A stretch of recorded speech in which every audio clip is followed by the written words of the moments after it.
Hi, everyone. Welcome back to the Ministry Leaders Podcast, episode 21. We're a podcast aimed at equipping local church leaders and ministry leaders to better serve their ministries and churches, whether you're an elder, vestry member, deacon, trustee, small group leader, or on pastoral staff.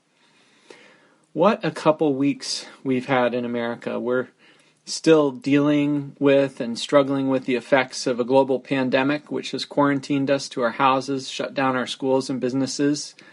And now on top of that, we have witnessed the needless, callous slaying of a defenseless, handcuffed black man by police, which has erupted into demonstrations, riots, violence in our streets, and a whole confused tangle of issues about race, law enforcement, politics, etc. Underneath it all is the fact that the death of George Floyd has ripped a scab off a wound and caused fresh pain for those who are black. Deep pain, intolerable pain. And many of us have realized that in the past we have been guilty of not listening to that pain, not listening clearly enough to the voices of our black fellow citizens. Reflecting on that, I went back to episode 2 of this podcast, the episode that was on listening and the importance of listening well as leaders. And I reviewed what it had to say there, and I had pointed out 3 blockages that keep us from listening well. One is talking, another is discounting, and a third is assuming. And I think the second one, discounting, is worth revisiting now because here's what I find when I'm in a situation where there's conflict, there's anger, there's often defensiveness. Most often for me, this would be a conflict in marriage. When Ann and I, one of us has hurt the other, we've had a fight, or we're in the middle of a fight, and in that moment, it's so easy for communication to break down and for listening to break down. And if I'm angry, if I'm defensive, or if I'm feeling unjustly accused, whether it's in marriage or some other conflict, it's so easy for me to discount what the other person is saying to me rather than to listen deeply to them. Especially if the other person gets angry and accuses me and I don't like the way they say it, or they say something that I feel isn't true. Maybe they make an assumption about my motives, or they throw into their argument a fact that's incorrect about what I did or said, or they exaggerate what I actually did or said. When this happens, it's easy for me to focus in on what's wrong or inaccurate about what they just said and to tune out and to discount the main thing that they're trying to communicate. Have you experienced this?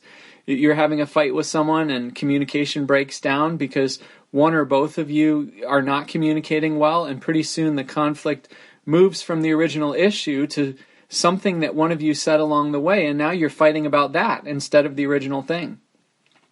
Well, as leaders, if we're going to lead well, especially in conflict, we need to learn to listen well. And this means resisting the urge to discount what the other person is trying to say because they aren't saying it as nicely or fairly as we would like. I think this is exactly what's happening in our nation, one of the things that's happening right now.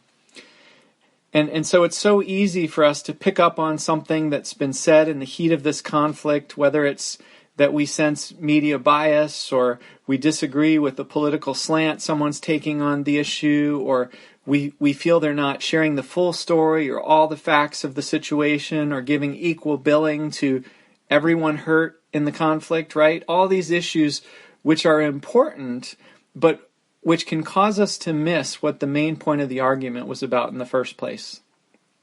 And so if we're going to listen well, we've got to resist the temptation to discount what the other person is saying, and we've got to choose and to desire to listen well and to hear what the main issue actually is. And this is certainly important right now in the heated conversation our nation is having, and it's important in any conflict we're having. Let me give you 3 reasons that it's so important, especially for leaders, that we learn to listen well and not to discount. First, because as Christian leaders, our mandate is to love people, to care for people, to serve people. It's also to be a peacemaker, to work for reconciliation, and to seek to maintain unity and to build unity. And people don't feel cared for until they feel understood and listened to. Reconciliation can't begin to happen. Unity can't be restored until people finally feel they've been heard and understood. And so listening is such an important and necessary first step. Second, we need to listen because leaders need good information to make good decisions. How are you going to make a good decision or select the right strategy if the information you're going on is inaccurate, right? This has been a frustration our governors have had recently in relation to the pandemic. They've been forced to make difficult decisions about what to close down or when or for how long. And to do this, they need information about how the virus spreads, how many people have it, etc. And when this information is faulty, leaders wind up making bad decisions. Our decisions can only be as good as the information we're basing them on. And so if we don't learn to listen well, we won't get good information, and therefore we'll be reacting and responding to the wrong things and to situations which aren't even reality. Third, related to this, God often speaks to us as we listen to other people. And sometimes, and more often than I know I like, it's people who say hard things and difficult truths who God wants to use to speak to us. Think about the prophets, right? If we can't listen, if we won't listen to those confronting us and challenging us, we may miss out on what God is trying to say to us. Remember, we talked last week about how we need to lead what we see, not what we want.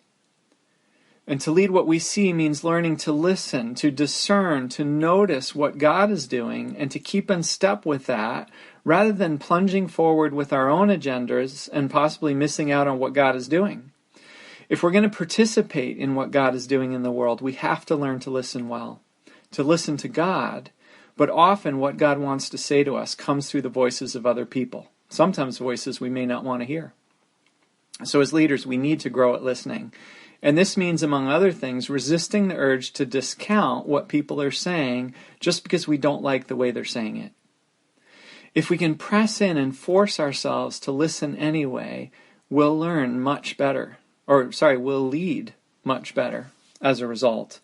And boy, how much good leadership is needed right now in and through the church. And that's it for this episode of the Ministry Leaders Podcast. If you find this podcast valuable, please share it with someone. You can also help spread the word by subscribing to the podcast or leaving us a rating and a review. Bye for now.